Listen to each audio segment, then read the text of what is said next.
അത്തോളി ഗ്രാമപഞ്ചായത്തിൽ 2021-22 വർഷം മുതൽ 5 വർഷക്കാലം ലൈഫ് ഭവന പദ്ധതിയിൽ 260 വീടുകളും അതുപോലെ PMAY 41 വീടുകളും കൊടുക്കാൻ ഭരണസമിതിക്ക് സാധിച്ചിട്ടുണ്ട്.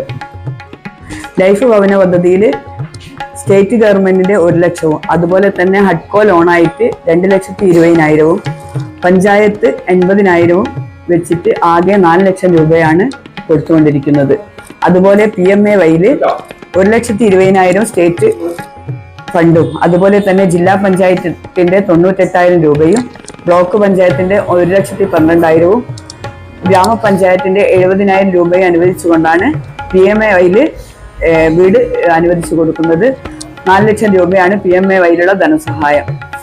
അതുകൂടാതെ നമ്മൾ ഭവന പുനരുദ്ധാരണം എന്ന് പറഞ്ഞ പ്രൊജക്റ്റില് നമ്മൾ വാർഡില് 51 വീട് SCയും അതുപോലെ തന്നെ 51 വീട് ജനറലും 1 ലക്ഷം രൂപ വീതം വെച്ചിട്ട് പുനരുദ്ധാരണം ചെയ്യാൻ വേണ്ടി 4 വർഷം നമുക്ക് സാധിച്ചിട്ടുണ്ട്. ലൈഫ് ഭവന പദ്ധതിയിൽ ഹഡ്കോയിൽ നിന്നും എടുക്കുന്ന ലോണ് നമുക്ക് ലഭിക്കുന്ന വികസന ഫണ്ടിൽ നിന്നാണ് വർഷം തോറും തിരിച്ചടവ് വരുന്നത്. 2021-22 വർഷത്തിൽ 77 ലക്ഷവും അതുപോലെ 22-23 വർഷത്തിൽ 28 ലക്ഷവും 23-24 വർഷത്തിൽ 28 ലക്ഷവും 24-25 വർഷത്തിൽ 14 ലക്ഷവും നമ്മൾ തിരിച്ചടച്ചു കഴിഞ്ഞു.